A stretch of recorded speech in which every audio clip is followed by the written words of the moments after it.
I'm live. We'll start with the usual question. Is there anybody out there? And can you hear me? And there are my dogs. Please stop. Can anybody hear me? I'm just waiting for any kind of comment, anything. Bueller? Anybody? Am I? Yep. Yeah, there we go. You guys can hear me? Mr. Imperial? Excellent. Thank you, Tibor. That's, of course, I go live just as my dogs sort of lose their minds a little bit there. So that's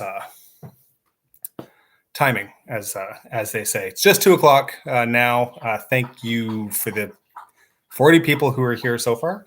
Hopefully that number goes up a little bit more, but I'm just going to wait a couple of seconds here, a couple of minutes. Really what I want to do today for any... Thanks, Andy. I will begin ranting. It's a very short rant. It's only, like I wrote something out, it's only a few hundred words. But what I'm going to do basically is I've typed up a little thing. I'm going to switch over to that and read it because it was some thoughts that occurred to me yesterday afternoon. So I sort of slapped them down and I figured, you know what, let's start off with, like, the first live session in a little while with a little rant. The dog back there is, he doesn't care what I'm going to rant about. He really doesn't care about anything. Rant about my ex. So I don't think anybody really needs to hear that ever. Like, that was a long time ago. No one needs to hear that. I've made my peace. They may not have, but I've made my peace.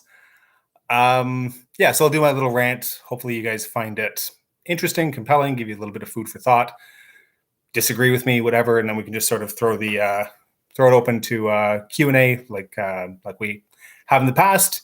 You guys can ask questions about the Cold War. You can ask questions about me, whatever you guys want to ask questions about, and I will selectively choose questions and answer what I feel is relevant and appropriate and all those things. So that's thank you, Grandis here. Like, please don't rant. You don't want me to get upset in my blood pressure. That's yes, I'm old and infirmed and all of those things, and have to, as an old man, I have to watch my blood pressure. I will do my best to not have a heart attack live stream. That's, if that happens, somebody call somebody. I don't know.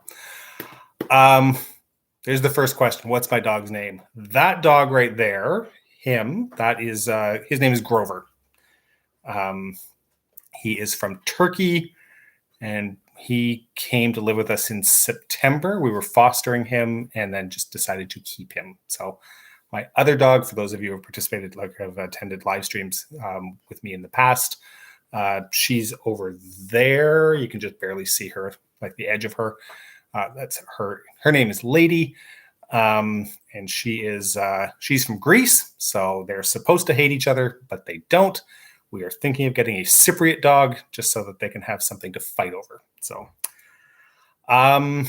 they're both very tired right now. I just brought them in from taking a walk. We got a bunch of snow last night, so they were out jumping and leaping through the snow, and they're tired, and so am I. So, and no, absolutely, Emil, we did absolutely not name him after the president. If you look into the history of who Grover Cleveland was as a person, he is not a good man. We did not name the dog after a U.S. president. There's a long story behind it. I won't get into it because it's a dumb story, but his name is Grover. Anyways, you know what? There's 69 people attending. Nice. We're going to jump into my little rant here. For those of you who may know, who may not know, I am in the middle of doing a master's program in history, which is giving me a whole lot of information, a lot of ideas, and everything that's sort of, that I'm constantly mulling around in my head. And then, it's like believe it or not, I read all the comments that go up onto the YouTube, onto the videos. I have the distinct pleasure of reading them all, the good ones, the bad ones, like some of the nonsense. some really good stuff. And there's little things that I take away from that really sort of feed into this idea of like what is history, and like this idea as a pseudo academic, as I'm in graduate school, not really an academic, but that's as I'm studying this, and like sort of there's a more analytical approach to what history is versus what a lot of people tend to focus on or seem to focus on. Maybe it's me just sort of projecting. But I think this is for a lot of people, and this will make sense in a second, it's very much this projection that people have and their product of past experience and how they've learned history. For anybody, especially if you're older, like I am, history in the old days was very much about learning dates. And it turns a lot of people off. And, it's like dates, there's an importance to them that, it's like history is all about learning dates. And people who are not into history, who don't care about history, who dislike history, oftentimes what a lot of people are equating history with is, well, it's just a bunch of dates. This happened this time, this happened this time, this happened this time. And they think it's boring. And this is where my little rant comes in. And what the background to it directly is that we actually did a post-Cold War video 2 weeks ago on sort of the situation in Kosovo. And I made a mistake in the video. And it's me and me alone, because that's how those mistakes, on the face of it, that's me and me alone. I gave the wrong date for the Battle of Kosovo back in you guys will correct me, 1369? I can't remember. And I'm going to talk about this in just a second. Specifically, sometimes I make mistakes, specifically dates. They're my nemesis. Sometimes because I've written something down wrong, or there's a keyboard error. Like, that happens. Like you're typing quickly while you're writing something up, a deadline, whatever it happens to be. Make a mistake while typing it up. It happens to the best of us. Talk to anybody out there who's never made that kind of mistake. We try to catch them. Sometimes they slip through.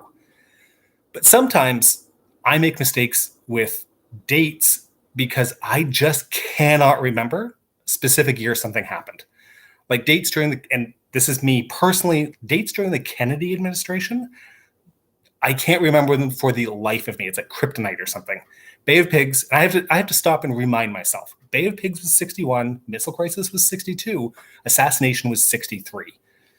Those dates are important, but I have to stop and think about it every single time to remember that. And I can't tell you why. I can't explain it. I never remember. So I'm a historian. Should this worry me? After all, the Kennedy years are tremendously important. They're like those three events. Those are really big, huge key events in Cold War history. Does it worry me? To be honest, no, it doesn't worry me in the slightest, because largely specific dates are irrelevant. And bear with me, specific dates are irrelevant. And it may strike some of you as odd coming from a historian, but to be honest, specific dates don't mean anything, not when compared to chronology. Chronology is the really important thing. When something happened is important. When something happened compared to something else, however, that's when it becomes important. The specific date that the Bay of Pigs invasion happened isn't actually important. That it happened after the Cuban Revolution and before the missile crisis, that is the important part. A specific date is not how you study history. A specific date is trivia. Specific date relative to another date, that's moving closer to what history actually is. And let's be honest, for those of us who have gone into this a little more, or when you stop and you think about it, even what happened relative to another, that still isn't really how you study history. It's getting closer. And the reason for that is because it doesn't address how or why. Those are actually the two big things in history, how and why. When is less important. When relative to something else, that leads into the how and the why. Chronology is key and vital part of the next step. And maybe if inspiration strikes me and I stop and really think about it some more, I'll do some sort of a rant based on, on that. But really, at the end of the day, I do make mistakes. Oftentimes they revolve around dates, but I want to explain that because you guys, have taken the time out of your Saturday to come and sort of listen to me rant. I don't care about dates. Dates, as I said, dates aren't important. Dates don't matter. Dates relative to other dates, that's important. that's relevant. And that's my rant. So, as I said, short, very brief, not particularly long, but I'm very clearly, as some of you can, as you're listening to the sound of my voice, clearly I'm rather impassioned about the whole idea that dates themselves aren't important. And it's rather more of a question of when something happens relative to something else, because that's how it plays into the how and the why, which is actually what the study of history is. So something to think about on a Saturday. Hopefully you guys are having a more exciting Saturday than I'm having, if that's the most that is occurring to me. But yeah, that's that being said, I had another screen open there. So and all the questions are on this side here, where that screen was, where I was sort of like reading and cribbing notes from.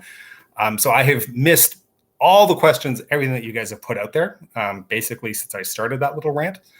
So if there is something that you guys want to ask, please go ahead and start retype your question if you'd like, and we'll just sort of jump in and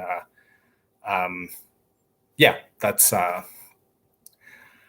am Remy bien. I embiggen you with my cromulent voice.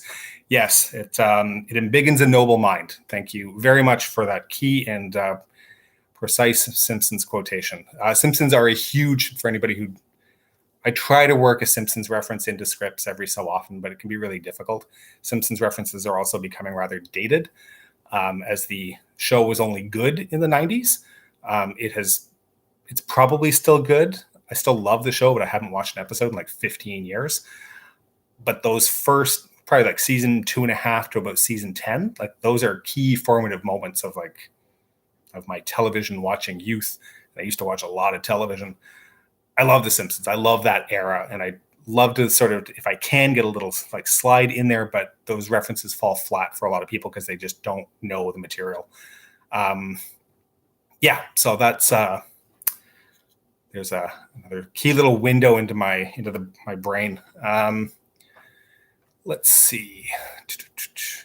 Anniversaries and birthdays matter. Yeah, my wife agrees 100%. That's it's a woe to anybody who has a partner that values those things, and you forget an anniversary or a birthday. That's end of times, my friends. So, what does my shirt say? Is it in German? Yes, it is in German. You guys might not be able to read this, but I got this recently, and it's in honor of weather balloons. Yeah, for anybody who knows that reference, toss it into the comments and let's pick that up. So, Vojta Trepko, what is my favorite topic outside of the Cold War? That's interesting. The Second World War was a huge interest for a very long time, and it still plays a vital, like, I'm still very interested in a lot of aspects of the Second World War, especially in the Pacific theater. That's I think there's some really interesting and understudied things that have happened within that theater. Sort of the India, Burma, China theater air campaign and like the 20th Air Force. That is a really interesting sort of like understudied aspect to it. Recently, as a result of school, I've been doing a lot of reading and work on the American Civil War. And also doing some stuff on Crimea. And there's some really interesting comparisons that are sort of, and linkages that are happening in my brain there in terms of this mid-19th century combat, and the way that sort of plays out, because obviously, I'm sure you guys all know the 19th century was relatively devoid of peer-to-peer warfare. And you see like from the end of the Napoleonic Wars, there's almost no true peer-to-peer warfare that happens, with the exception of sort of Crimean War and the American Civil War. And it's the only time to test out, there's all these new technological innovations that are being like developed by the mid 19th century, and how that all plays out on the battlefield, because nobody knows how to use them. They're still sort of like, some have read Clausewitz and some have read Jomini, and they're sort of taking these Napoleonic ideas but then suddenly having like new technology applied, like being used on Napoleonic tactics, and it turns out these massive bloodbaths. So that's been a real interest recently. So yeah, that's sort of where. Yeah, Bolero, Charge of the Light Brigade and Pickett's Charge were both bad ideas. I think that's an understatement, certainly to say the least. Charge of the Light Brigade is probably, I mean, Pickett's Charge was an absolute disaster, an absolute mess. Those casualty rates are absolutely insane. Charge of the Light Brigade actually has a much lower casualty rate than a lot of people think. It's actually less than, it's like 160, 170 troopers actually killed. The number of horses shot out was astronomical, but that Tennyson poem sort of solidified this idea that it was an absolute and total bloodbath. It was a disaster. There's absolutely no question about that. But the actual casualty numbers on it were a lot lower than a lot of people think. That's something that I just learned this week. So that's there you go. There's some non-Cold War history welcome to the Cold War, where I talk about 19th century warfare. Have I made? This is from Straight Flush. Have I made a video about U.S.-Canadian defense cooperation during the Cold War? No, we have not. And then sort of and as you've gone on to say, the recent spy balloon UFO shootdowns have been fascinating to follow. And it sort of makes me wish that we'd already done like a NORAD episode, just because we could sort of start throwing that out there and getting clicks. Because at the end of the day, this is about clicks. It's about history and it's about learning, but this is still, never forget, this is still a commercial enterprise, and getting people to watch our videos is still really nice and it's still really important for us. Do I wish that we'd had a video out there for NORAD? Yeah, I kind of wish we did right now. We're going to get to it. There's a lot of some of those more niche topics, and at the end of the day, NORAD is a bit more of a niche topic. I never thought I'd say that, but it is. They don't do as well in terms of performance, the number of people that actually click and watch the video all the way through. You guys, the 100 of you that are watching this right now, you guys are the superstars, the rock stars. You guys they're watching every video from second one all the way to the end, where I do my stupid bell button joke and tell you to Patreon, subscribe, do all those things. You guys are rock stars. Thank you. But there's a lot of people that don't do that. So we have to. We are going to do an episode on NORAD, don't get me wrong, but we have to slot how we choose to approach NORAD. It probably isn't going to, as much as I would like to do an exclusive episode strictly on NORAD, we probably won't do that. It'll be more of a more broad-based, generalized video talking about NORAD, talking about SAGE, talking about there's a couple of other things in there that will sort of blend into one larger video. So yeah, that's let's see. Brezhnev, Andropov, Chernenko, talk amongst yourselves. I'm hoping maybe that's a reference to something else, but I'm pretty sure that any conversation that those guys had after about 1980 was just them sitting there complaining about the medications that they had to take and what their Bengay smelled like. But I mean, those are three octogenarians at that point. I mean, that's peak stagnation at that point. So well done, Soviet Union, electing nothing but octogenarians, selecting nothing but octogenarians for your leadership. It's crazy. Andy Resnick, you are the true hero. Andy just told me that he clicks on all the commercials to make sure we get paid. Thank you. If you guys, that's important. I mean, this is, as I said, it's a commercial enterprise. I don't want to keep talking about money because that's not the point of this. But you guys are talking about money, so I'm going to take the advantage. Yeah, click on the link. You don't have to. Please subscribe to our sponsors. We try to only advertise and select sponsors that we believe in. We get approached by a lot of different sponsors. Some we choose to go with, some we don't, for a variety of different reasons. But the ones that we do go with, we tend to believe in what the product is, and sort of we're not choosing to be sponsored by some really terrible sponsors out there, and those exist. I mean, those exist in any industry. But that's so yeah. Click on it, take a look. That if you like it, subscribe. If you or take advantage to whatever the promo is. If you don't, move on. But click and take a look. It helps everybody out. So. If I worked in footage from war games, I bet a NORAD video would do well. Yeah, I mean that would be great, except that we would get copyright strikes and have the channel pulled down. Those guys over, I can't remember who actually owns who's got the rights for war games, but they're usually, like any of those movie guys, are usually pretty hawkish about going through YouTube and make sure stuff gets pulled down. But we'll create our own flashing like DOS thing. Like, it's like, would you like to play a game? It's like, thank you, Dr. Falcon. Yeah. Olga and Joachim Odmundson. What would have happened if Stalin lived 5 to 10 more years? I'm picking this question deliberately, and it has to do with, because some of you have heard me rant about counterfactual history. Counterfactual history, I don't like. I don't like teasing out sort of that whole idea. If he'd lived another 5 to 10 years, I have no idea. I think a lot more people would have died, certainly domestically in the Soviet Union. Could a war have started? Yeah, absolutely. Could a war have started at any point during the 45 years of the Cold War?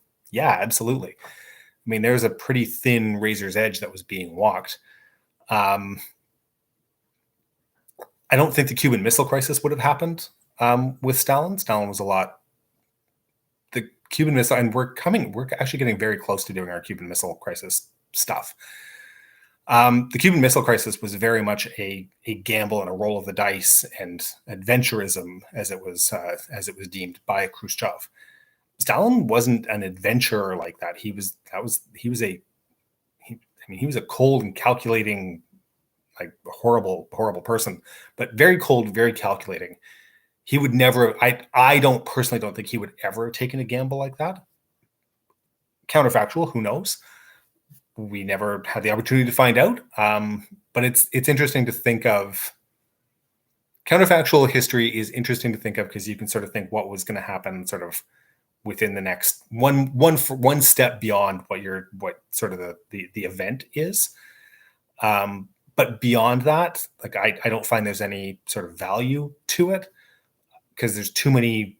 History and life in the world is made up of too many moving pieces at any given time, and there's the role of chance and luck and all of those things.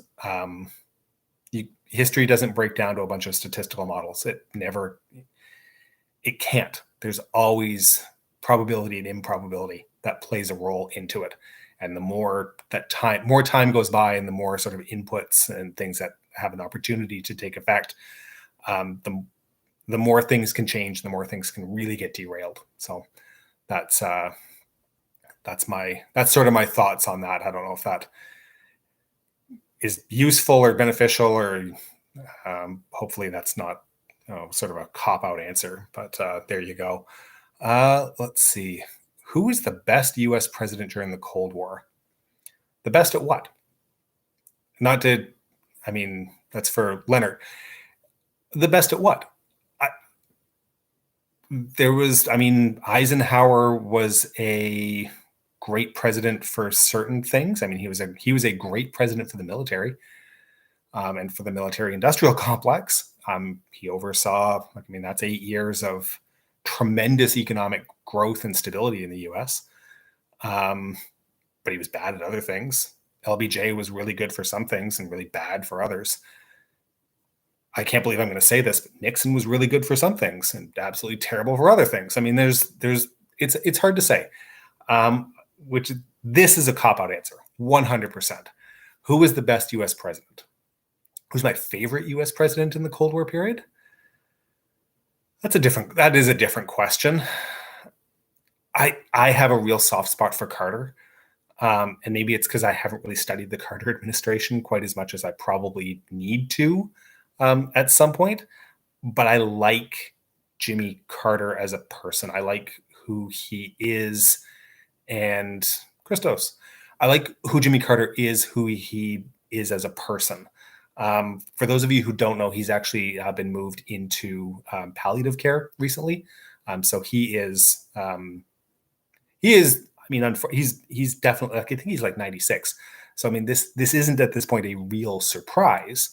But when I heard that, that actually hit me in the feels. That made me sad. I think I like Carter, and I think Carter sort of gets a bad rap. He certainly had a tough time both from an economic perspective. He got dealt a pretty crap hand from a foreign affairs perspective. Did he mishandle the hostage taking situation in Iran? Yeah, he did. Yes, Mr. Imperial Carter is still alive. Unfortunately, not for that much longer. As I said, he has been moved into palliative care. But Carter, a lot of people don't realize this. Reagan gets all the credit for rebuilding the military in the 80s. All that Reagan did was take the spending that Carter had started and sort of amp it up a little bit. But tons of those programs that Reagan then takes, the military programs that Reagan gets the credit for, were started by Jimmy Carter. He was a massive military spender. If you go back and you look at the numbers in terms of what the Carter administration spent on the military, it is insane. It's not Vietnam type funding numbers, but Carter began the process of rebuilding the military after Vietnam. So that's Joe Carpenter. Carter was an unfortunate victim of his time. I think that happens. You can go to any country and you can pick any sort of number of politicians out of any kind of history, and there's always going to be somebody that they're a victim. You could consider to be a victim of their time, and you could probably. Some people will say it's one person, some people will say it's another, and they could be both politicians at the exact same time. It all depends on your politics, and there's a whole lot of things that go into that. But going back to that original question, who do I think was the best president? I think that's a really, really difficult question to answer without specifying what aspect. In terms of who my favorite or who I respect the most as a president, it's probably Carter, simply because of the man that Carter was.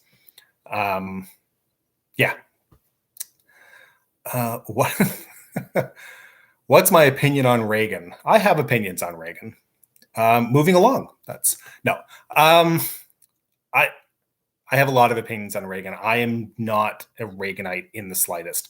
I think that Reagan, how to put this delicately, I think Reagan was very much he was not a victim of his time, but Reagan certainly began a whole series of processes and took advantage of a series of others that have eventually gone on and led to the polarization that we see especially in U.S. politics at the moment. A lot of that started with Reagan, Reaganomics. Anyways, that's the repeal of the Fairness Act. There's a whole bunch of things that Reagan oversaw as a neo-lib that seemed like a good idea at the time. And I used to have an idea for a podcast, and that's what it was going to be called. It seemed like a good idea at the time. That's open for anybody because I'm not going to be doing it. I don't think I'm going to do a podcast ever. But yeah, that's my dogs. Yeah. What else do we got? What else do we have? There's talk in the comments right now. People talking about Carter. Carter was in the Navy. He was a submarine officer. Carter was.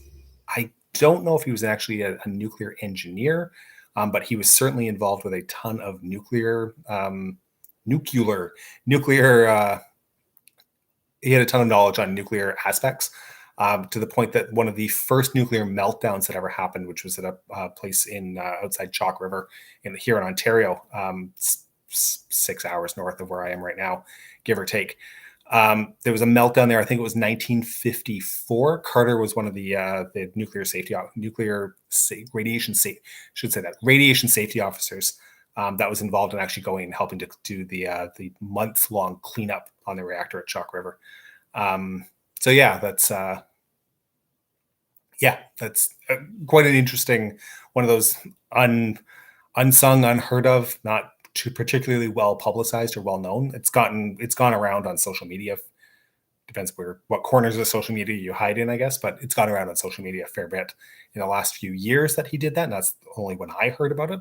But it certainly isn't widely in common knowledge about Carter. But he was a submarine nuclear submarine officer under Hyman Rickover.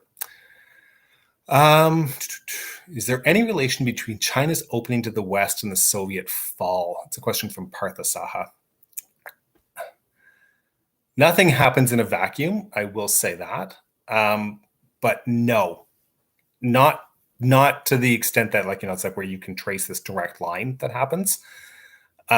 China's opening to the West slowly happened through the 80s, but China and the Soviet Union actually didn't repair their relationship until the Soviet Union collapsed. And there's no necessarily a linkage there. It's not like what China was doing was having this terrible negative effect on the Soviet Union. The Soviet Union's collapse happened because the Soviet Union had a grossly inefficient economic system that needed to be repaired, and the methodology that was undertaken to try to repair that system ended up collapsing the whole damn thing. Like, it was a house of cards. And then you add in nationalism, and there's a whole bunch of other factors that all need to be sort of factored in there. But I would say, from what I know, that no, there's no real direct linkage between the opening of China through the 80s to the actual collapse of the Soviet Union. Let's see. Please talk about pro-U.S. African countries during the Cold War, from Mikhail Tabige. Pro-U.S. African countries, they exist. They existed. Africa is really interesting because, especially through a chunk of the Cold War, what a lot of people think of as African nations were straight up dictatorships.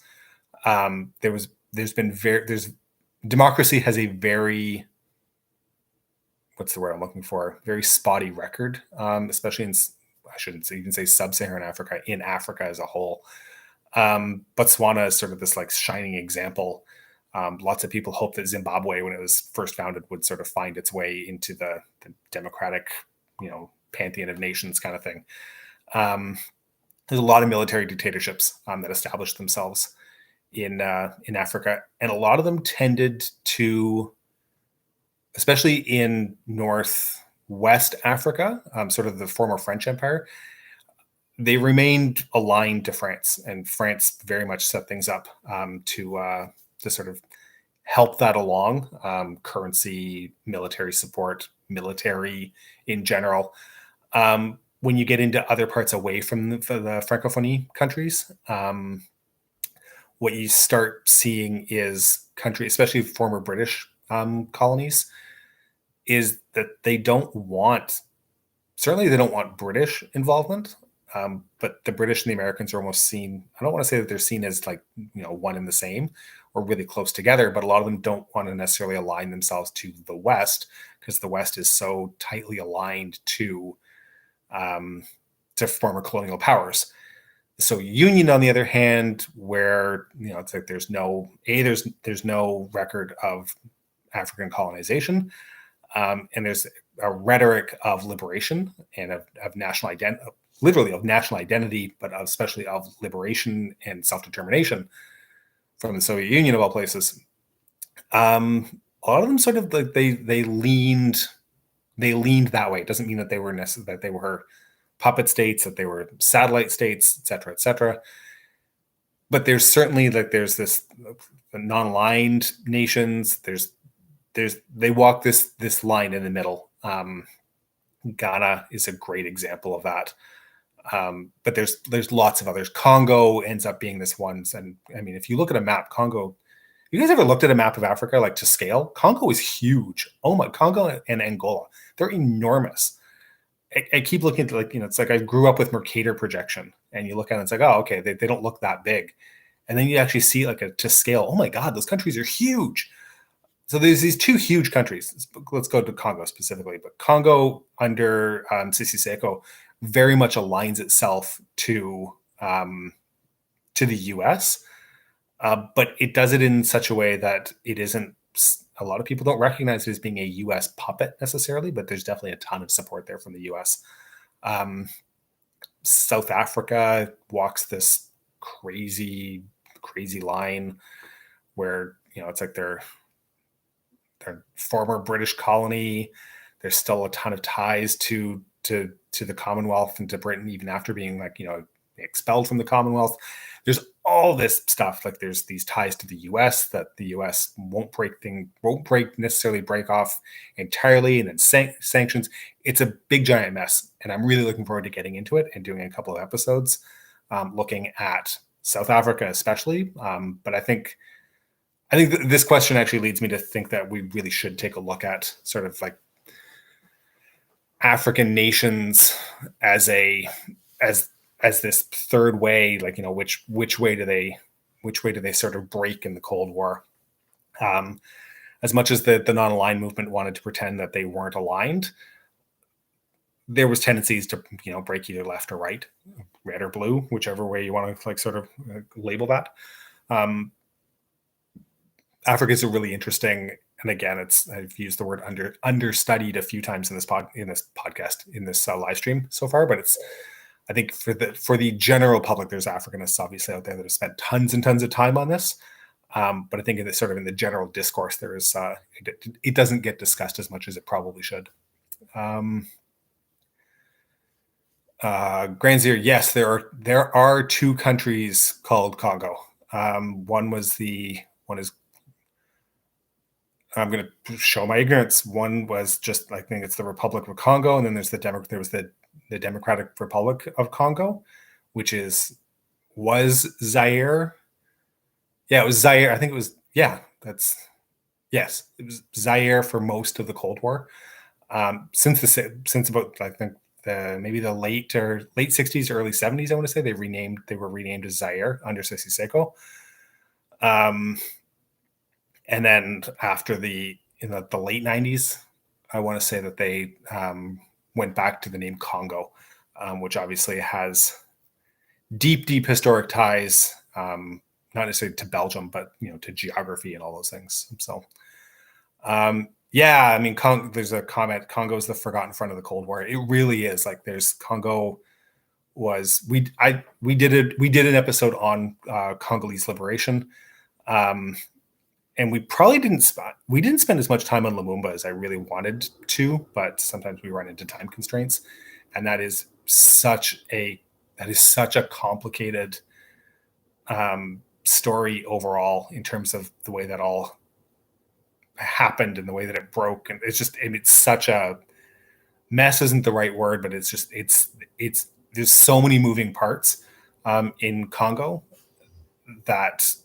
Yeah, like that's really, really a tough one. I'd like to go back and do more on that. Do we need an episode on Mozambique? We are going to do an episode. We have yet to actually look at. We did a whole series sort of towards the beginning of the channel's run, looking at different countries in the post-war period. We did Spain, and we never actually touched on Portugal. And Portugal in Europe, I'm guilty of this. I often forget about it. I have Natish sitting in my fridge right now, but I still forget about Portugal sometimes. But Portugal under Salazar, and then like the Carnation Revolution, and then the Portuguese wars of liberation are crazy from a Cold War perspective. And that's Mozambique and Angola are sort of the two big ones, but you get Sao Tome and Principe. There's a whole bunch of different wars that rage across Africa for almost decades. And it all plays into this, the former Portuguese Empire as it was breaking apart after Salazar. So we really do need to go back and take a look at that. An old globe that still has the name Zaire on it. One of my favorite things to do, actually, is if you guys ever get a chance, go in, if you're in a place where you're able to, go into a thrift shop, or it's Goodwill or Value Village. I mean, those are Canadian ones. There's charity shops, thrift shops, whatever they happen to be.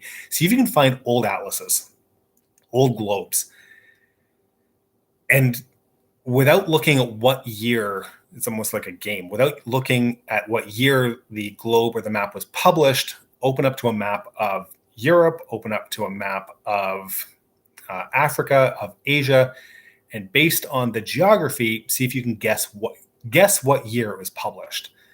And that, especially with some, depending, I mean, there can be some, you can get it down to almost like a 6-month period, depending on like, when exactly it is, as names change, borders change, like all those things.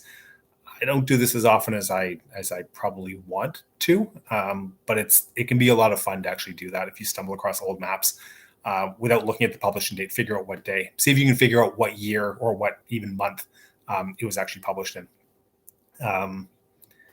Yeah, that's Portugal's kind of small. I'm forgiven for forgetting about Portugal. Thank you. I think I shouldn't forget about Portugal. I shouldn't forget about anywhere. That's never the intent.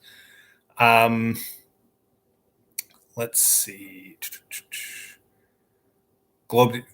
Okay, there's comment talking about seeing globe dating on TikTok a fair bit. I don't do TikTok. I don't do TikTok. I don't get it. But I'm old. I don't get social media in a lot of ways. Yeah, that's people. I've been asked on occasion why I don't. Come on, granddad. Yeah, exactly. Why I don't get into TikTok and that. Like I barely have time for what I do now. I barely understand. I'll be honest. I barely understand YouTube. YouTube, you kids and your social medias and your Insta chats and your Snapstagrams and stuff. Like I don't get it. So there's a lot of beard in this. Like there's less hair and way more gray. I'm an old man, people. Just let me do my thing, damn it, and get off my lawn. TikTok ruins your attention span. Yeah, I kind of my wife is big into TikTok. I'm not going to say that her attention span has been ruined, but yeah, I'm not a big fan of TikTok. It's mostly because I hate hearing the same song and the same little clip on repeat like 15 times in a row while I'm trying to do something else. But anyways, yeah, social media is cool but problematic. I think that sort of encapsulates the whole, encapsulates the last at least 10 years. Social media is cool. Social media has allowed me to do this. Social media has allowed me to interact with a whole bunch of wide variety of people from all over the world that I would never have the opportunity to. But social media has a ton of problems with it as well. Tibor is very kind. He's just asked if I'm not yet over 40. Tibor, I am well over 40. So, but thank you very much. It's amazing what keeping out of the sun will do. Like I try not to go outside because the sun is my enemy, because I'm Scottish background and I just burn. And being a little bit fat and overweight keeps the wrinkles away. So there's a little tip, kids. I'm well over 40. So get off my lawn. Yes, that'll be the rant next Q&A that we do. It'll just be me screaming, get off my lawn. I'm not going to turn into Clint Eastwood from Gran Torino, but I might just scream at kids on the lawn. So yeah. And there's Christos bragging about being Southern European and sitting in the sun, being his friend. Whatever, Christos. For those of you who don't know, Christos is he's actually one of our researchers and writers for the channel. So if I'm being rather casual and flippant with him, there's a particular reason. So that's, yeah. Let's see. Have we covered South African border war and the Cubans in Angola? No, we haven't. The last thing that we did with Cuba was Bay of Pigs. What we're going to obviously move to next is going to be the Cuban Missile Crisis. We have a bit of a plan in terms of how we want to do that to try to make it a little bit different, a little bit more, I'm going to say engaging, but it's to sort of a different angle to Cuban Missile Crisis. And once we're past Cuban Missile Crisis, Cuba, a lot of people think that Cuba sort of fades off into this, like Cuba just continues on as it is. But Cuba is actually really, really interesting through the Cold War because it does have this reliance on the Soviet Union for a lot of economic things, but it doesn't follow the Soviet model necessarily in a lot of different places. It tries to do a lot of different things. For a country the size that it is, it gets itself involved in revolutionary struggles around the world, and not at the behest of the Soviet Union, not at the behest. It does this on its own because the country wants to further revolution, and it goes to Che Che gets himself, killed in Bolivia. But there's Cuban troops that, Cuban troops fight in Angola and in Mozambique. I mean, there's this, and people forget about that. Like, it's Cuba is really interesting. If people who go back now and watch the movie Red Dawn, like the 1984 version of Red Dawn, I never watched the recent crappy one, but that 1984, like the fact that there's a bunch of Cuban soldiers in it in 1984, that made beautiful and perfect sense because everybody knew that the Cubans were sort of involved in all these different places on these foreign adventures around the world. But if you look at it now in 2022 and you go back and watch that, and it's just like, what the hell are the Cubans doing there? Because everybody forgets that the Cubans, had troops, like basically like dispatched combat troops, like all over the world, largely to Africa. But yeah, it's just this really interesting thing that how that sort of all plays out. But I'm gonna go back here a second. There's a question: did we cover the Falklands War in the early '80s? We did an episode on the 40th anniversary of the war that really exclusively looked. We didn't do the Falklands War. We didn't do an episode looking at the how and the why. We did an episode that strictly focused on the experience of Argentine soldiers on the islands and what their combat experience was. And for those of you who haven't watched it, it wasn't good. And we did that. We deliberately went completely out of chronology and just sort of like jumped way forward to look at that because it was the 40th anniversary. We sort of thought there's a date that when dates are important. We decided to sort of take advantage of that and do that. We have a researcher and writer that works with Kings and Generals who's from Argentina and wanted to do that. So we gave him the opportunity for the 40th. We will come back, obviously, to the Falklands. The follow-on question that is there any Cold War connections to the Falklands War? There are, but they're loose. It's not like the Soviet Union wasn't backing, Argentina, and it wasn't a proxy war. The U.S. gave its acquiescence, like literally gave its acquiescence to the Brits to go ahead and conduct this operation. They refused to get in. The Americans refused to get directly involved, but there was peripheral support, etc. The Soviets themselves didn't get involved. There's diplomatic support and there's diplomatic, etc. But it's not like the junta in Buenos Aires was particularly friendly. They were incredibly anti-communist. It's not like the Soviets were suddenly going to back the junta, like a right-wing junta in Buenos Aires. So there are peripheral Cold War connections there, but they're not direct sort of. It's not like some sort of direct proxy war like Vietnam or Afghanistan or something. So, what about Zanzibar? John, give me some context here. I know Freddie Mercury was, he was originally from Zanzibar, and it was Zanzibar was taken by Tanzania, but give me some more here. Like what would our angle be? What would we talk about? Let's see. Why do I think Mao initiated the Sino-Soviet split and started the Cultural Revolution? Mao was an ideologue. Like there's never been any doubt about that. Mao was absolutely an ideologue committed to the idea of global socialist revolution. By the time of the late 50s, don't forget 20th Party Congress in 56, where Khrushchev, it's like de-Stalinization, the denunciation of Stalin, like all those things.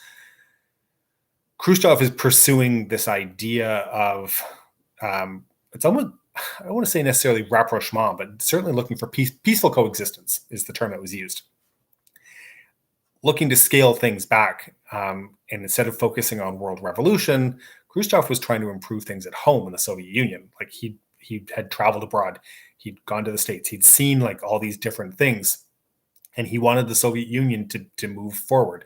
But he was focused on the Soviet Union.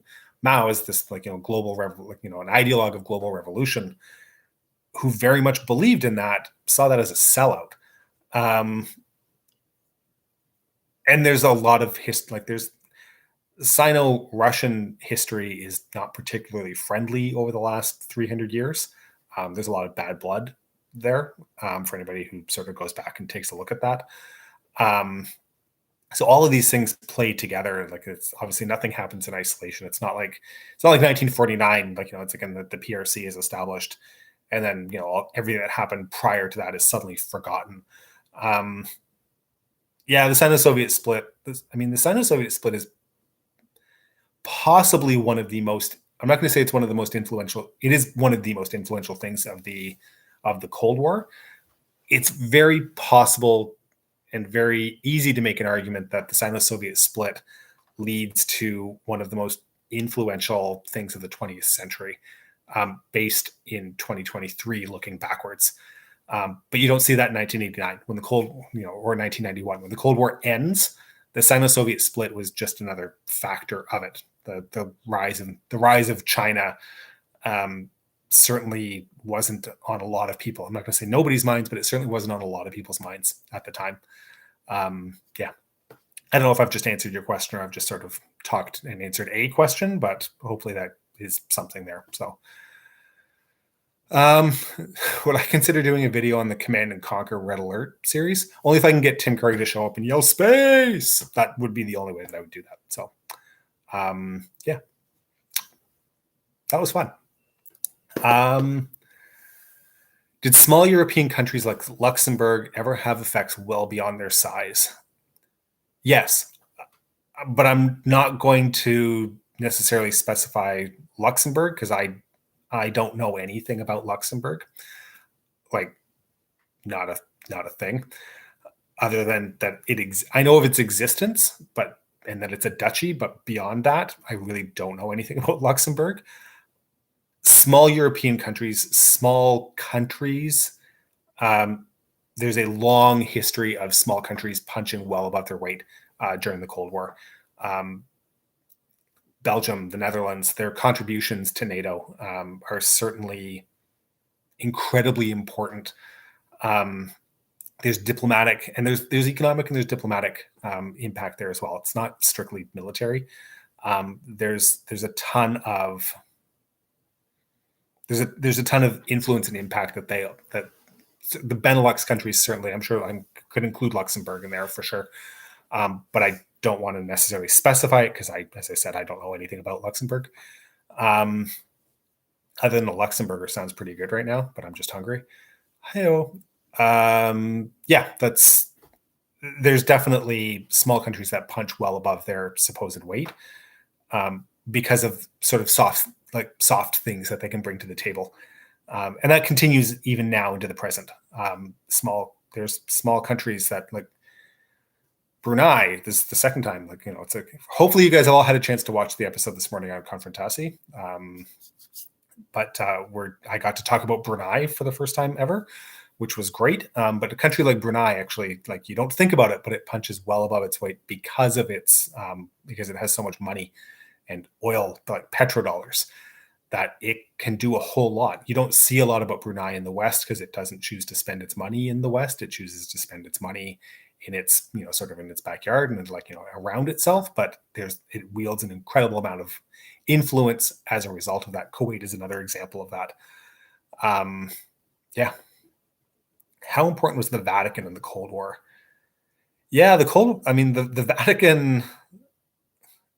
Vatican may be like a tiny city inside a city, but the Vatican represents global Catholicism, which is this massively huge impact. The role that the Catholic Church plays in, certainly has played in places like South America and Africa, are huge and enormous. Pope John Paul II, who was Polish by birth, played an enormous role, certainly in terms of helping and giving an example to Poland moving forward through, especially through the 80s, with the Solidarność movement, all of those things.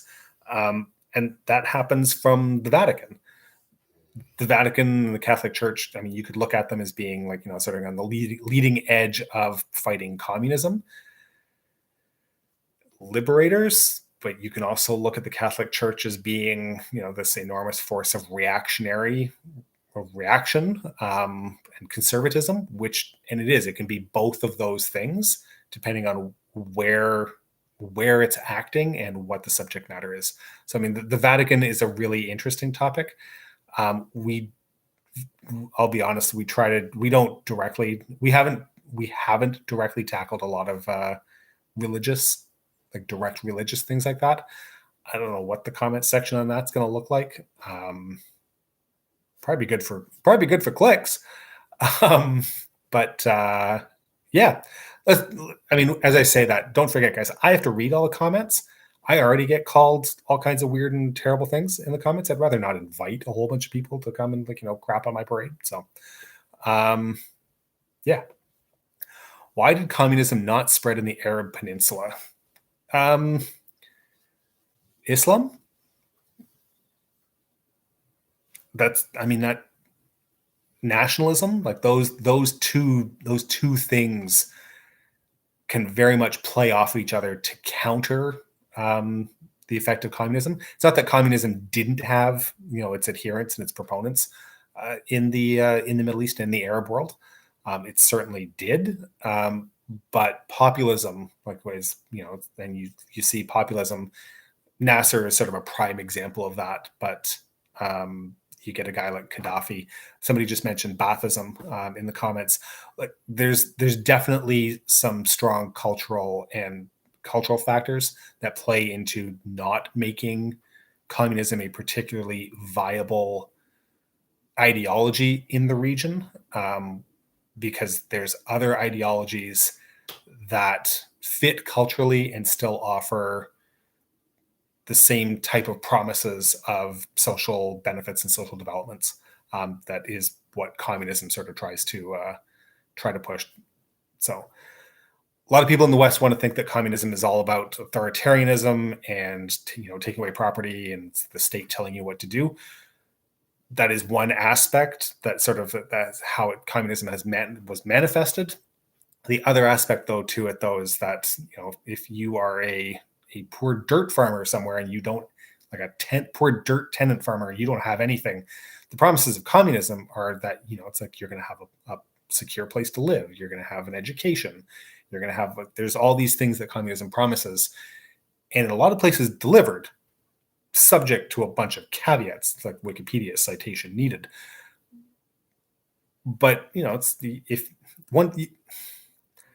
are going to go after me for this, but there's one thing about the Soviet Union: people had a place to live, people had a place to work. There was a whole lot of shit that went with it. Pardon my French and pardon my swearing a little bit. Seem to be doing that a bit more recently, but there's a whole lot of terrible things that went with that. But those two things, if you grew up as a former serf or a peasant farmer in the late Russian Empire, and you didn't have, so you didn't have land and you didn't have education and you didn't have prospects for anything, I'll be honest, like the ideas that communism pushes doesn't sound all bad. And then it manifests itself, and there's there's notes, there's an asterisk with there's some footnotes. Check the footnotes, people. But anyways, that's as I digress here a little bit. So that's the reason that sorry, I'm going to come back to actually, this just occurred to me. I was listening to a podcast this morning talking about Cuba and sort of the post-Soviet Cuba. There's a reason that the revolution continues in Cuba, is because there's still living memory of what things were like under Batista and under the prior regimes, where it was some of the most the highest levels of inequality that existed in the world. Like some of the lowest literacy rates, terrible, just terrible inequality. If you look at the statistics of what Cuba was like prior to the revolution, it had the third highest GDP in the Western world, and people will love to tell you that, but the devil's in the details. That GDP, Western Hemisphere, I shouldn't say Western world, Western Hemisphere. That GDP like wasn't staying in Cuba. What stayed in Cuba, there was like the 1% of the population in Cuba that got to keep that, and the rest of it went to the States. Everyone else was, it's like dirt poor. There's a promise that communism makes that if you have nothing, it sounds pretty good. So, anyways, yeah, that's, and I get accused of being an apologist for communist regimes for saying things like that. I don't. I'll be honest, I don't see it that way. I just think that, like, it's like if you want to look at if you want to understand why the appeal of communism was what it was, or for some weird reason, despite the fact that we all have the internet and all can see, like, how things play out, is what it is in a lot more cases these days, because there's certainly I see tons of people on social media, like, talking like, oh, how great communism would be. There's an appeal to it. And it seems to, and it definitely, like, there draws an appeal in societies where where income inequality and wealth inequality is magnifying itself at these tremendous rates, where there isn't a sense of equity, where there isn't a sense of opportunity. That's where it takes root, and that's where it manifests itself. Yeah, I'll get off my high horse now. So that's, as I've watched 30 people suddenly like unsubscribe from the channel or something. But anyways, that's yeah, that's let's see. Sorry, I'm just reading some questions here. The silence is stunning, I'm sure. Nationalism does play a role in Cuba. Cuba, but it's nationalism. It's nationalism in this. I look at it, it's nationalism in the same way that Canada is nationalism. We are Canadians, by and large, are nationalist in that we identify ourselves as not being American. And the Cubans very much want to see themselves as being Cuban and distinct and separate from, the Norteamericanos. They don't want, like, there's a history of, like, pseudo-colonialism. There's a history of, like, imperial, like, economic, like, imperialism. There's all these things, and it's very much defined as, Cuban nationalism. Cuba, if anybody here has ever been to Cuba, I've been a couple of times. Cuba's a really diverse place, and it's, there's, like, there's from white to brown to black to Chinese. Like, there's a ton. It's an incredibly diverse place, but they are all Cuban. And that Cuban nationalism is, and Cuban identity is very much framed in this idea of what their history is. It's really quite interesting to take a look at. And I think they do a really good job of feeding that and tempering it. And I mean, from my experience anyways, I'm sure there are Cuban ultranationalists. I've never had the pleasure, but, and Cuban ultranationalists in Cuba, not necessarily in, like, places like Dade County. So, am I Canadian? I've not used terms like a boot and buddy. Yeah, I'm Canadian. Yep. Most Canadians don't actually say a boot. Buddy, that's valid. A boot isn't real, like, that really strong a boot. There's Canadian pronunciation, but even that is regional. Like, if anybody has ever been to Newfoundland, I was there last September. Lovely province, phenomenal. Go visit. It's rent a car. It's phenomenal. There's Canadian accents, and that's going to change depending on where you are. Like, it's different. I think you get different things that happen on the prairies versus, BC versus North. Quebec, believe it or not, has a very distinct accent in that it sounds remarkably like French, but it isn't quite French. So, There's a question. What about A? So A is very much a Canadian thing, but there is a very specific usage for the when Canadians use A. A is only ever used to confirm a question. You're asking a question, you're making a statement, and it's basically to elicit a positive reaction to whatever. Sure is cold out there, eh? You're only ever going to get that in terms of where the response to the question, where the A comes in, is because it's a positive, it's an affirmative answer. That's a very specific use case. Clearly, I've thought about this way too much, but that is very, very specific. Obers, is there a movement in Canada to become a U.S. state? That's a really interesting question, because it's like if you ask people in other provinces, they're all going to say, yeah, and it exists in Alberta. Alberta is probably as close to a 51st state as you can get. That's not actually true, but that's sort of the reputation that Alberta has, simply because of who and what Alberta has decided its politics are and want to be. I don't think there's a strong case. I think Canadians want to be Canadian, but clearly, from what I've seen floating around, Tucker Carlson has different ideas about what he thinks Canada is than what Canada actually is. But I would like Wikipedia, citation needed. So yeah, that's. Let's see. I'm going to talk less about Alberta now and less about Canadian politics,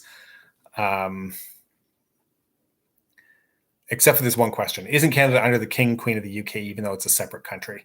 We are a separate country. Since the Treaty of Westminster in 1932, and then with the patriation of the Constitution in the 80s, we are a fully independent country. We do, however, as part of our cultural and political heritage, recognize the monarch of England or of Great Britain to be the official head of state, but it is a ceremonial role only. They are represented by the Governor General. They have no political power. That is the long and the short of it.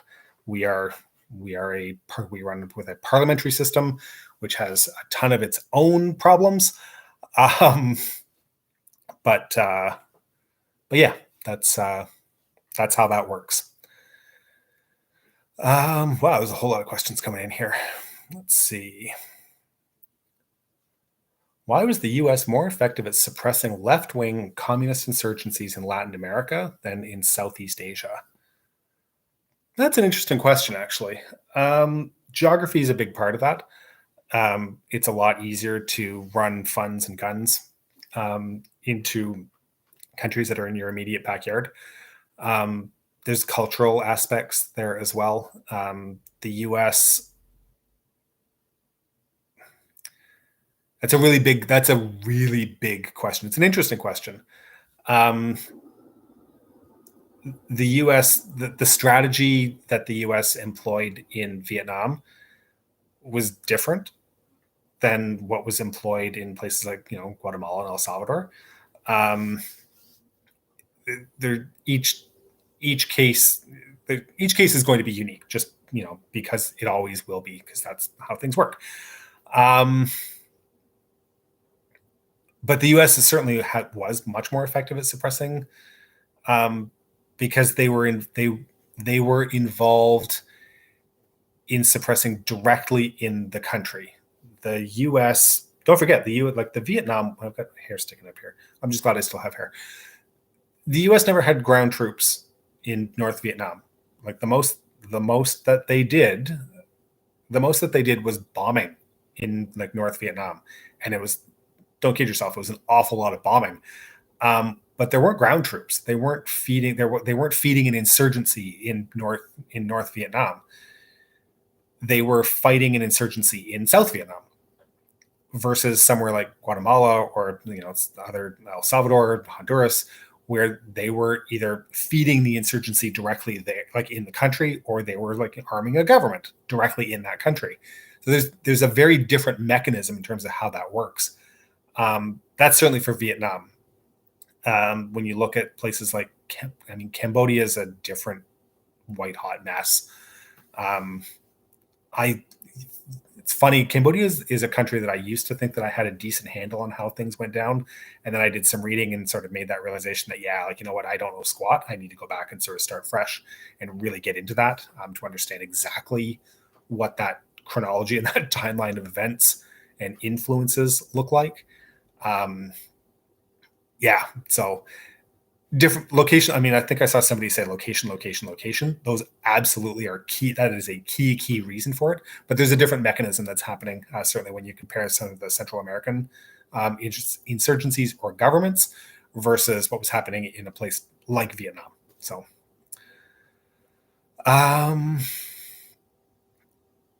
let's see. Yeah, there's a really good question. Talk about the UN's evolution over time and its effect on the Cold War. I think I ranted a little about this in the last live stream that I did. We think of the UN now, in 2023, as this completely useless and ineffective body and organization, and it really sort of has turned into this. Unfortunately, the UN during the Cold War was, I'm not going to say it was an organization with teeth, but it was an organization with impact. There's a moral aspect that the UN had, where, you know, if you were called to the carpet and shamed in the UN, that had a real effect. That was important. That was, you know, people, countries, nations took that seriously and wanted to avoid that. As useless and stupid as the UN can be these days, the Cold War, like the UN during the Cold War, was very much an organization with moral teeth, at least. Things have changed certainly since the 90s. Even in the 90s, like, you know, we saw a lot of, like, you know, the UN was still I would say was still a relevant body. It's only like into the 2000s, sort of post 9/11, war on terror kind of thing, that the UN has really become this. There's weeks that I completely forget that the UN even exists. And then I read about it in a book, and it's just like, oh yeah, like I forgot that thing. That thing is still there. Yeah, that's what.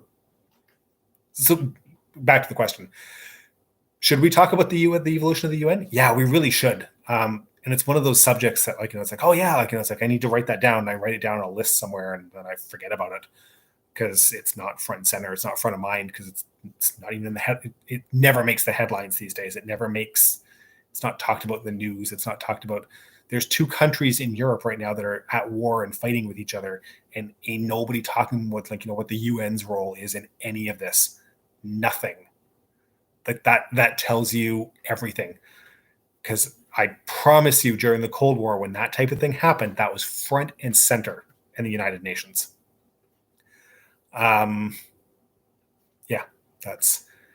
Yeah, Andy Resnick just made the comment. Nowadays, the UN's primarily good for theatrics. That really is.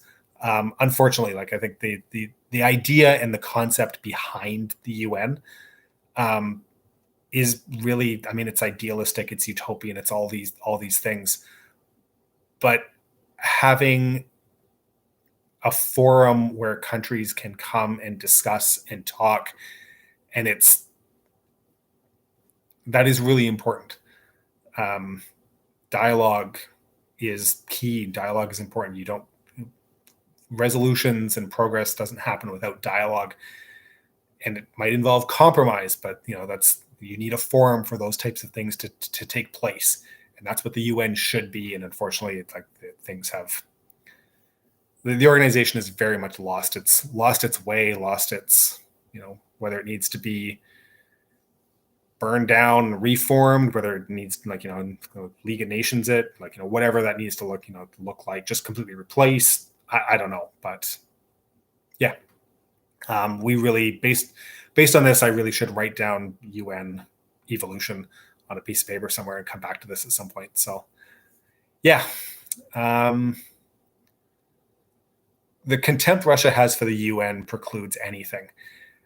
The problem, the contempt that Russia has in the UN is the same that the US does, though. It's that the Security Council, the 5 permanent members of the Security Council, really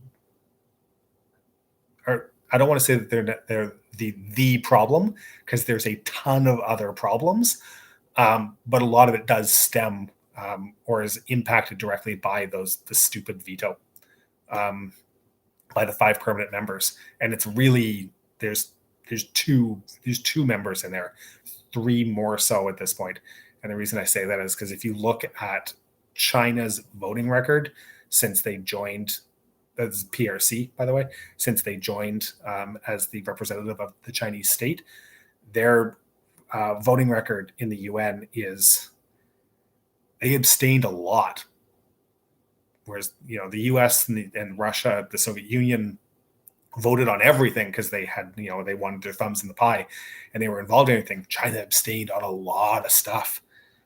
That's changing because China is involved with a lot more stuff now. But anyways, that's as I continue to rant on here. But let's see. Lots of people. Okay, there's just lots of reactions to me saying that. The Holocene, greetings from Myanmar. That's why communist movements in Myanmar and Thailand were not as successful. We see Vietnam, Laos, and Cambodia as a success. I think a lot of that's. I'll be honest, Holocene. I don't think I can answer that question. I don't know enough about the Communist Party in Myanmar. I can certainly comment that the military regimes were not particularly fond of the Communist Party and would do anything they could to suppress and keep that down. Like there's a Turkey and Greece aren't the only nations in the world with a deep state. I mean, Myanmar has a good, strong history of that, where the military steps in whenever it and just sort of keeps control of things for a couple of years, whatever. That probably has a lot to do with it. I'm speculating a little bit there, but that is something that we will need to come back to at some point. So, okay. Oh, look at this, Grandseer, you're calling me Dave, and I don't do this very often. Please call me David. That's there's this thing in my life where I call myself David, I introduce myself David, I sign everything as David, and people automatically short my name to Dave. And I'm not calling you out. I'm just sort of like, I used to ignore it and it, and just sort of go with it. And then I've been called Dave by a ton of people for a long time. Please call me David. That's it's the name I prefer. That being said, will we look at the Salvadorian guerrillas in the 1980s? He served with the sister unit in Panama 2 years after that happened. Oh, that's interesting. Yeah, I don't know how exactly we're going to. I don't know how we're going to look at the Central American moments in trading. You're going to get banned. Yeah, there you go. I don't know exactly how we're going to cover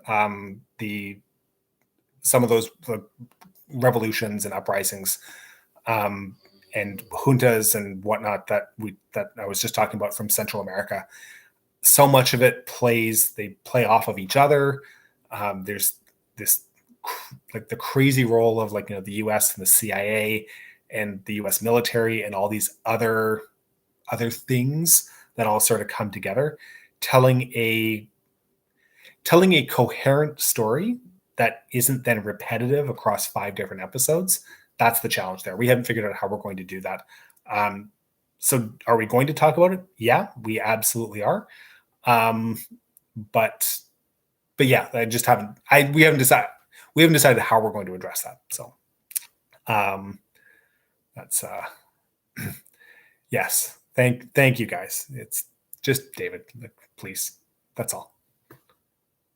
Anyway, um, I've never made a big deal out of this before. This is the first time, and I feel awkward and I feel weird. So please, anybody who's called me Dave, like it isn't the end of the world. I really don't care that much. Just that's it's my name. It's what my mom calls me. So, um, yeah.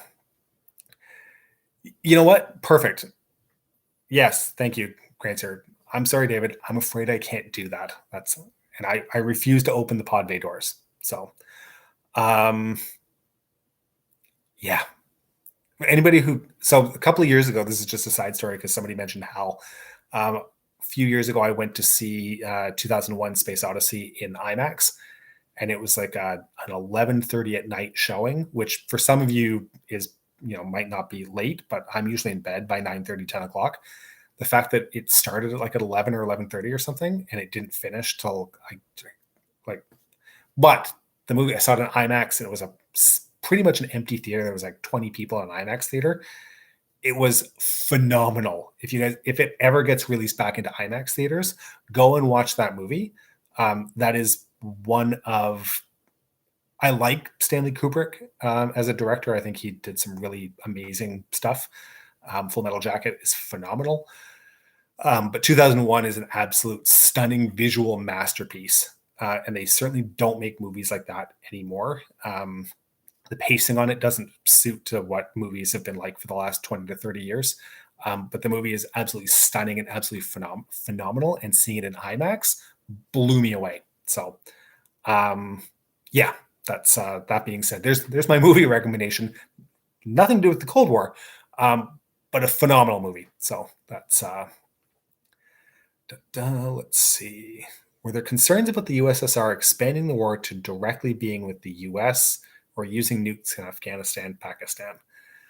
I have never read any credible stories about the Soviets wanting to use nuclear weapons in Afghanistan. It would have been counterproductive. You don't use nuclear weapons against, in a guerrilla war. Like that doesn't, it doesn't work that way. Could they have used them against the ingress egress routes into to Pakistan? Yes, but that definitely would have been an escalation. The Soviets weren't interested, believe it or not, and a lot of people don't seem to forget this or don't want to believe it. The Soviets weren't involved weren't interested in conscious escalation. Like that wasn't. It's not like they were sitting there like that's a Curtis LeMay, Tommy Power kind of thing. Like those guys were wild and crazy. But you get guys like Andropov and Chernenko and certainly Gorbachev. Those guys weren't interested in in escalation of the Cold War and turning it hot. Like that, there's a massive desire and a massive conscious efforts to obviously to not let the Cold War go hot. Like people understood the ramifications of what would have happened. Almost the entirety of the global leadership throughout the Cold War had experienced the Second World War to some degree or another, whether they were, whether they were kids during the Second World War, and that would have been the late leadership, like young leaders in the late Cold War period, but certainly through the 50s and the 60s, most of those guys had been in uniform globally, like around the world, or had seen or borne witness, whatever that happens to be. They were conscious and very aware of what a war looked like. There was, you see the film and the footage, from atomic tests and certainly from the H-bomb tests. And you could apply your experience in the Second World War and say, okay, this is going to be 100 times worse than that. There was no desire to actively go after a war. Certainly not amongst most of the leadership that I've ever done any reading and stuff about. So specifically to Afghanistan, there's a comment. You don't nuke a place when you want the resources it has. That's true. It's nuclear weapons have this ability to make a place unlivable, especially the big ones. the little ones too, but like, the big ones, like, tend to have a really terrible, terrible impact. They also, nuclear weapons use is never going to happen in isolation. Nuclear weapons use is always going to predicate a response. Like it has to on the diplomatic scene. Think of it this way. Imagine if a nuclear weapon got used tomorrow, and I'm not going to name any countries, but if a nuclear weapon happened to be used in a combat situation tomorrow, how is the rest of the world going to react? Are they just going to sit back and go, oh, well, like, it's like, I guess they've got them and now they can use them and that's fine. No, there's obviously going to be a response. And response in kind, response in measure, that's the decision that would have to be made. But it necessitates a response. And everybody, certainly through the Cold War, anybody who's in that position understood that. No one went looking for a nuclear war. There were certainly people that were prepared to fight one if they had to. And there was certain people and certain roles that advocated for first use under certain conditions. But it wasn't like, it's like, hey, look, it's Sunday morning. Let's go blow up the world. That isn't how it worked. I don't know if hopefully that resonates with some of you guys somewhere, or like, makes sense, but yeah. Oh, geez. There's a whole conversation that's happening here that I don't even know where it starts. So,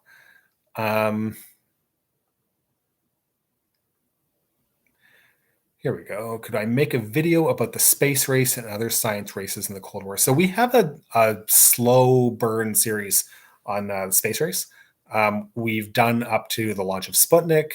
We did an episode looking at the impact that the space race had within, certainly within the Soviet Union. We sort of looked at it a little bit further abroad, like in terms of its impact in the socialist world. But we'll come back to sort of like, well, I want to do the Apollo program, manned space flight, and then lead into the Apollo program, and then parallel to that, why the Americans were so focused on the moon, where the Soviets weren't.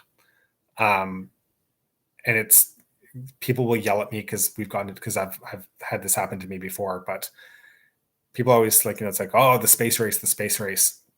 The Americans won the space race. The Americans won the space race because the Americans were the only one that were aware that there was a race and that was the finish line. The Soviets were racing, but they were racing towards different goals. There were divergent goals. There were divergent end points in the space race. So, the Americans saying that they won the space race, yeah, they were the first to the moon, but I'm certainly not convinced that the Soviets recognized putting a man on the moon as being the win condition to what that was. They were far more interested in creating a space station and, and developing satellites and sending probes to other planets.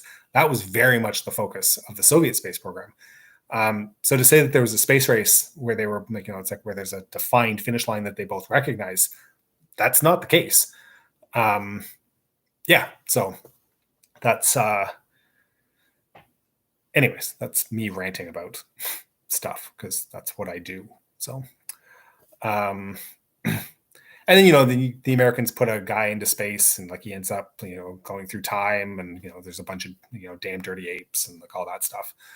I really should go back and watch those original movies. The Planet of the Apes movies are great, by the way. If you ever have I need to have a drink. Hear my voices.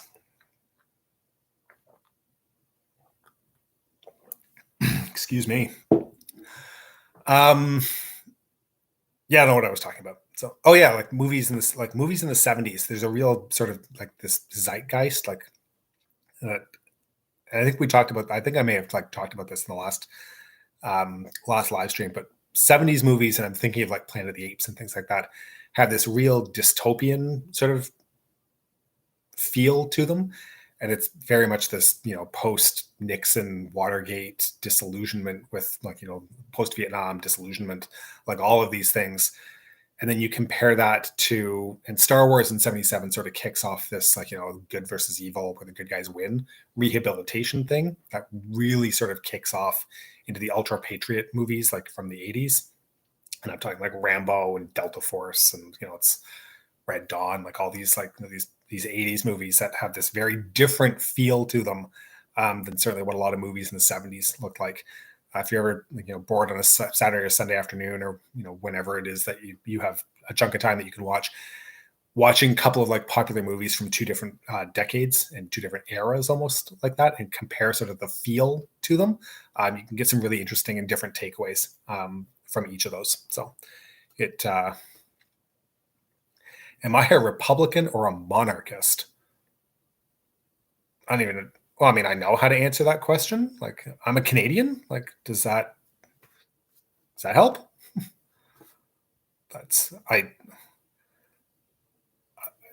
I'm a Canadian. Like, I think that do I think that Canada should have a monarch? I don't care at this point. Yeah, that's there we go. Hunger Games in the 2000s are dystopian teen movies. Yeah, they are.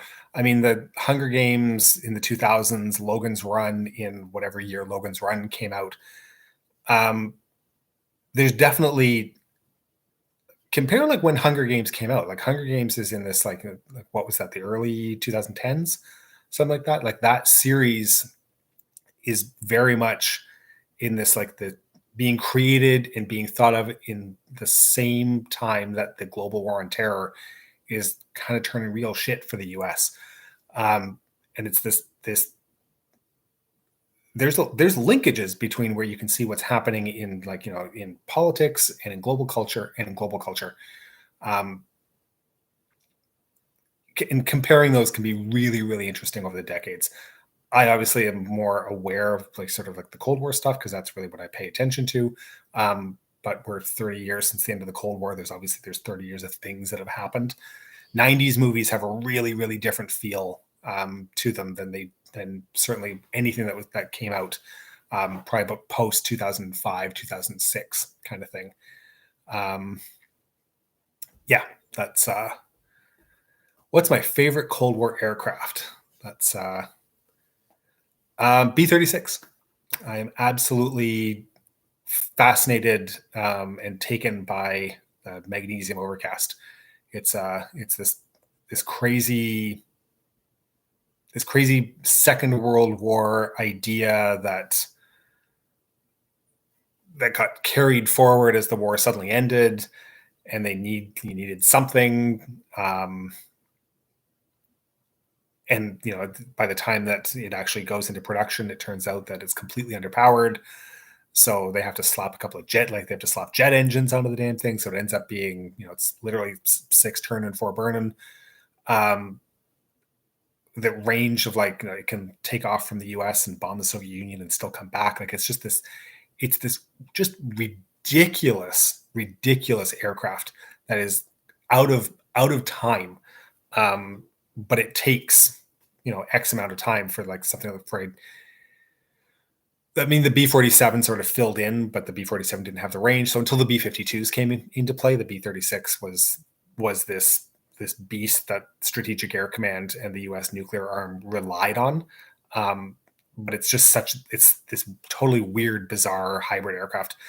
Absolutely fascinated by it. Absolutely, yeah. That's so. There's my answer. The old B-36. If anybody ever wants to watch some real aircraft porn, the movie Strategic Air Command with Jimmy Stewart is phenomenal, with some absolutely unbelievable images of and shots of B-36s in flight, as well as B-47 Stratojets. Absolutely, really, really good stuff. So, do I know stuff about guns? Nope, I don't. They shoot things. That's what I know about guns. Do we have a Rhodesia video planned? We have one conceptually planned. Like, we're not anywhere close to making that a reality, but We will be looking at Rhodesia. We need to deal with South Africa first, and that's something that's coming up. Mark it on your.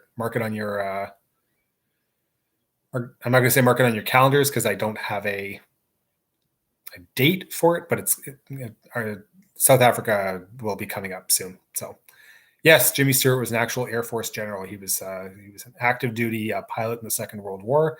Checked out on B-24s, I want to say 24s or 25s. I can never remember.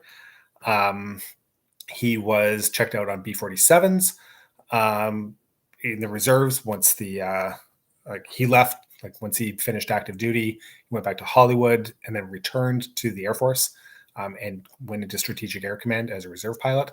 And he did advance to the rank of Brigadier General. He flew as an observer, including in Vietnam, on an arc light mission in a B-52. He was not only an actor, he was also an Air Force general. So, do I watch The Americans? No. You know what? Every time I do this, somebody asks me, have I watched The Americans? I have not yet watched The Americans. I really should, but the amount of time that I have at the moment to watch TV it's shockingly low. I am in the middle of a master's program. So basically when I'm not doing, I work, I have Cold War stuff, and I'm doing a master's program.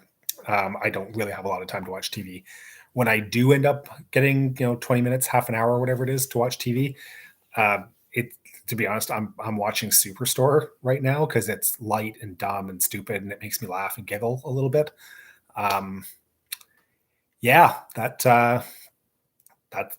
my TV right now. I haven't watched. I thought the last Star Wars thing I watched was Andor. I haven't watched Bad Batch. I haven't started watching the next season of Mando, which I really like in my brain. Like I need to because I love Star Wars. Keep your Star Wars opinions to yourselves, guys. I like Star Wars just because I love the universe, and some of the movies are terrible and stupid, and some of the series are terrible and stupid, and I love them regardless. Yes, watch Solaris. For anybody who's out there, watch Solaris. It's a great movie. Do Bridges of Tokyo-ri. That is, read the book, actually. The movie's okay. Read the book. It's one of James Michener's first books that he ever wrote. That's Bridges of Tokyo-ri is a really interesting. It's an entertaining book. It's certainly propagandized. It is not telling a dual story, like two sides of the same story. It is definitely telling one story, one side of the story. But yeah, that's definitely watch Bridges of Tokyo-ri. Someone asking, what is my favorite Cold War era video game? To clarify, do you mean a video game that is set in the Cold War, or a video game that I actually played while the Cold War was still being waged? Not that the two are going to, be very different, but do I play Halls of Iron? Is that what it is? Hearts of Iron 4. No, I'm not smart enough to play any Paradox games. That is the God's honest truth. I have bounced off of a bunch of different Paradox games. I am too dumb to figure out the UI. They look great. They look really interesting. But they're just not. There's a time commitment for things like that I would have to drop something like, it's like my marriage or school or work. And I don't want to do any of those things right now. Maybe if I'm ever single, I'll take that up. But the dog's name there is that's Grover. My God, John Fitzpatrick. John has just revealed that all he does is watch our videos and play Paradox games for fun. John, you should get out more. There's other things in life. No, thank you. Thank you for watching the videos. Please watch the videos from as many different devices and many different IP addresses as you can, because that certainly helps our engagement. But no, thank you for that. I'm mocking a little bit here, and that is a joke. Do what makes you happy, guys. Like, at the end of the day, like we live in we live in like a society that seems to want to, like, that can make everybody conform, and like, everybody's got to like the same things and do the same things the same way, and et cetera, et cetera. Do what makes you happy. Do what you like. Don't hurt other people. But it's like, if you want to sit, literally, if you want to sit in your mom's basement and play video games and eat Cheetos and drink Mountain Dew all day, if you're not hurting anybody else and everybody's cool with it, go nuts, man. Like, if that makes you happy, if you're, if you're doing that because, it's like there's depression, there's other mental health issues, please seek help, because that's a whole different thing. But yeah, that's, but yeah. My dog is your role model, Michael. That's, that dog is incredibly lazy until he gets going, and then he loves it. So like, he will cavort and jump around, and he's lots of fun. He takes me for a walk around the neighborhood multiple times a day, and pretty much just drags me. So he's pretty strong, actually. So yeah. Let's see. Do I watch red pill content? I don't even know what that means. I think that's a Matrix reference. So, you wish we could do more videos on Yugoslavia.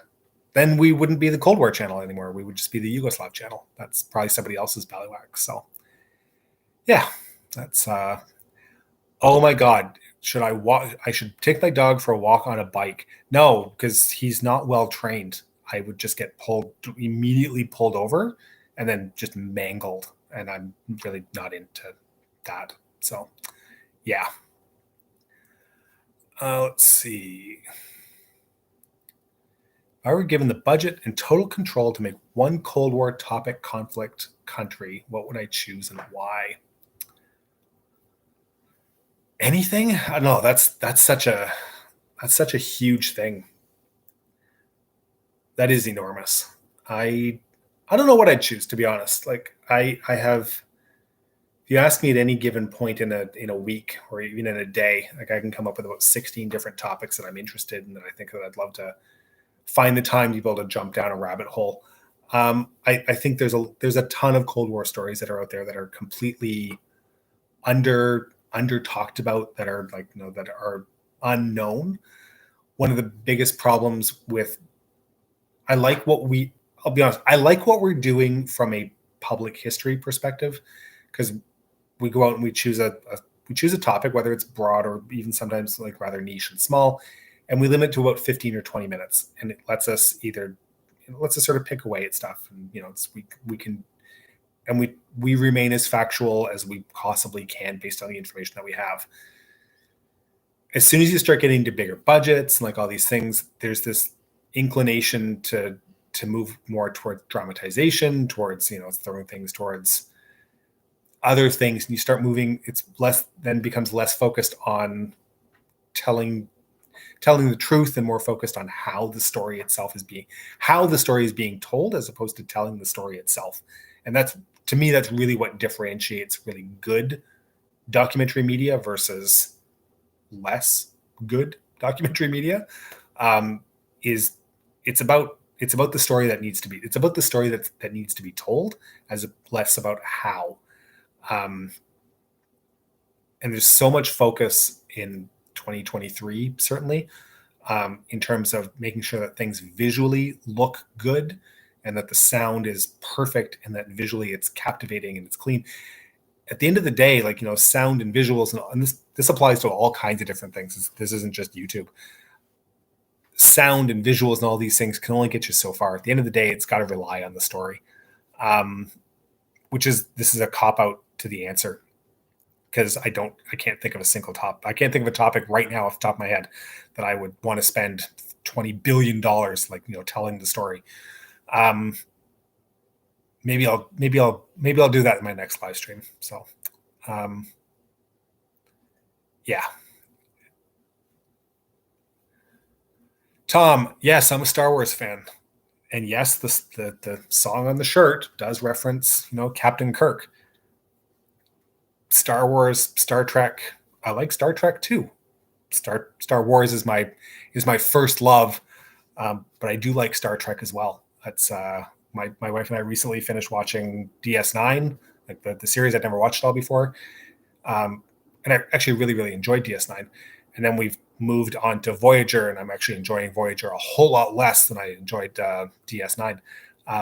But yeah, that's, I mean, it's not black or white. It's people can be Star Wars and Star Trek. There's no oh man, there's another person like recommending Babylon 5 to me. I got into this conversation with somebody last night, with a friend of mine last night.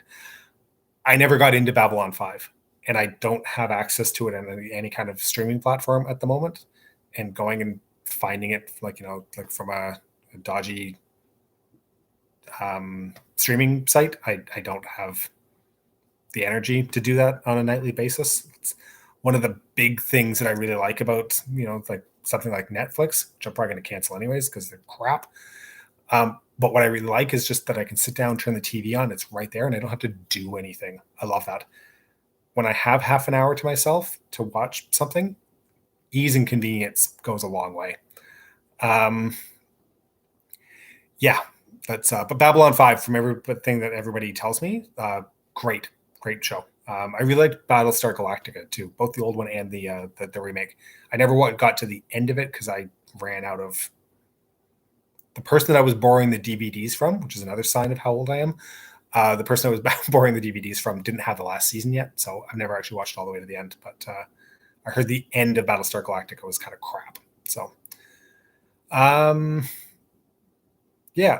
Oh, yeah. The Orville. The Orville is fantastic. For anybody who is a Star Trek, like a Trekkie or Trekker, whatever. I think there's different versions of that depending where, like, if you like the original series or TNG or whatever. But the Orville is fantastic. Seth MacFarlane has done a phenomenal job with that. I am absolutely hoping that it gets renewed for a fourth season because that still hasn't been signed. But yeah, if you haven't watched The Orville, I think it's on Disney. The Orville is fantastic. It's the Star Trek series that so many people wanted for a really long time. So, favorite Cold War era video game. I will come back to that.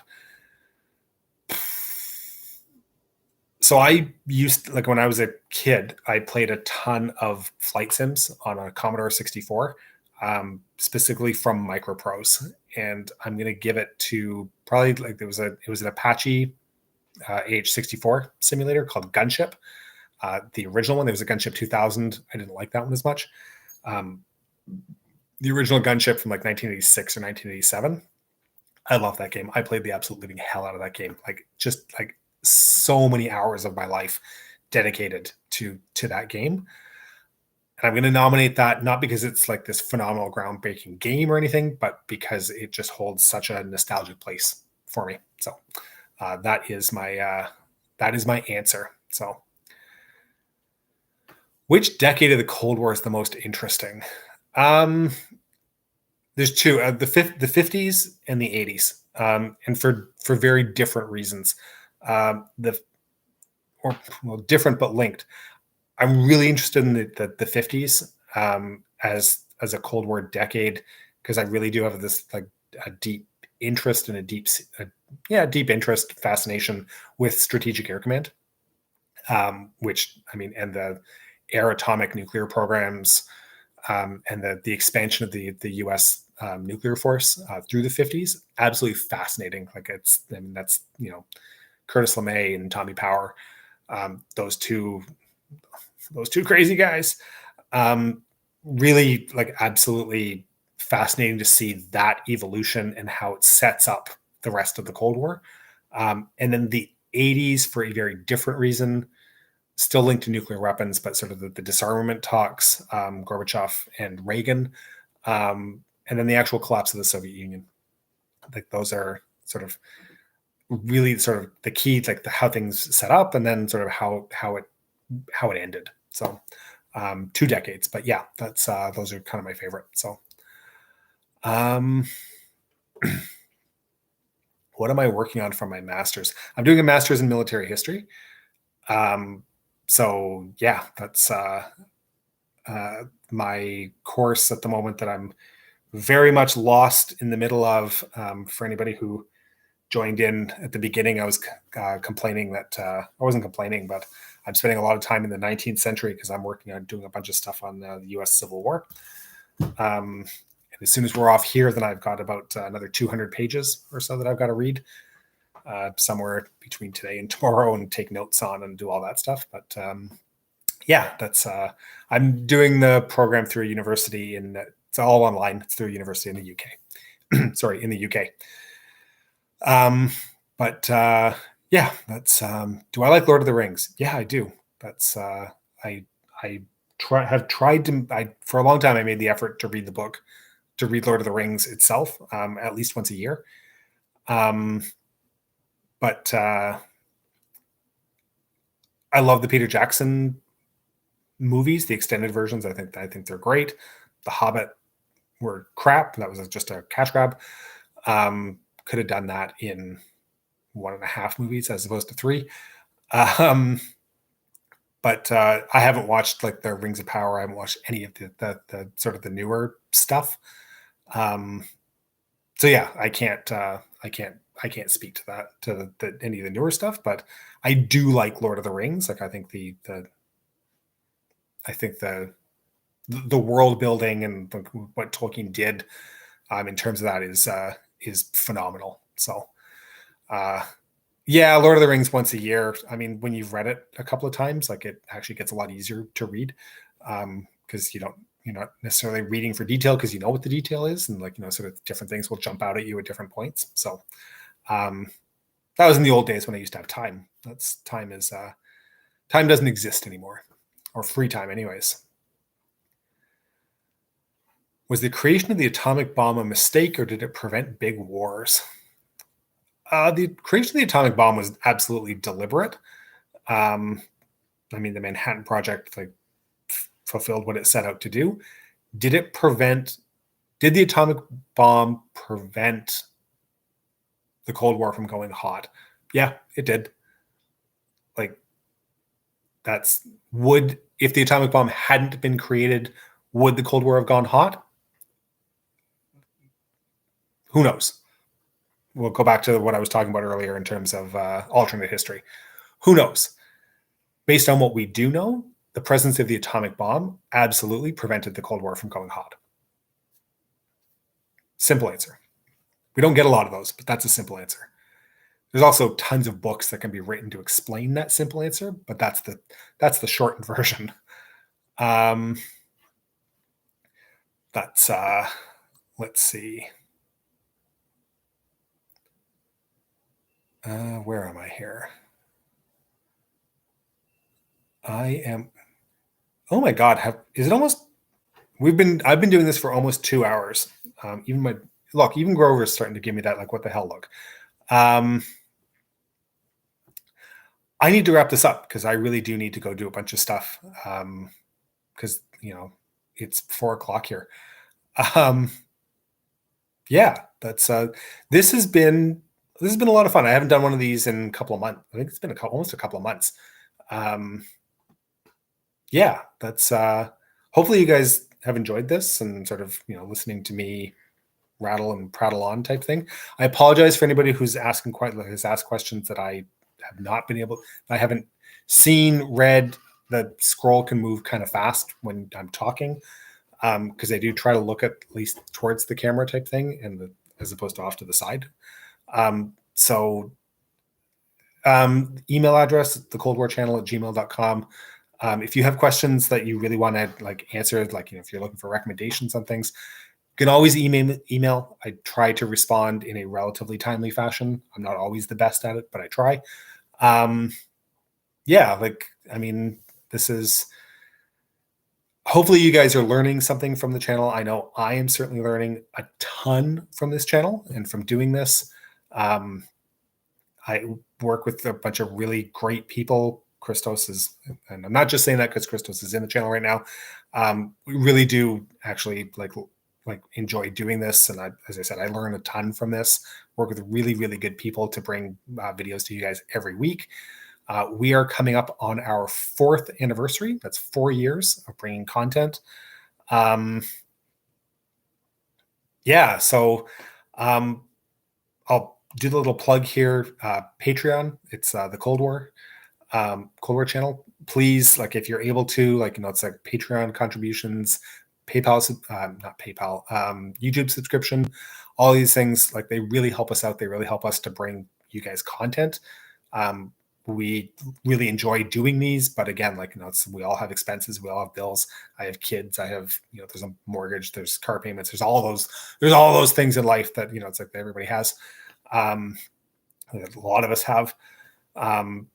And contributions, like, even like, tiny minor ones, like, really do help.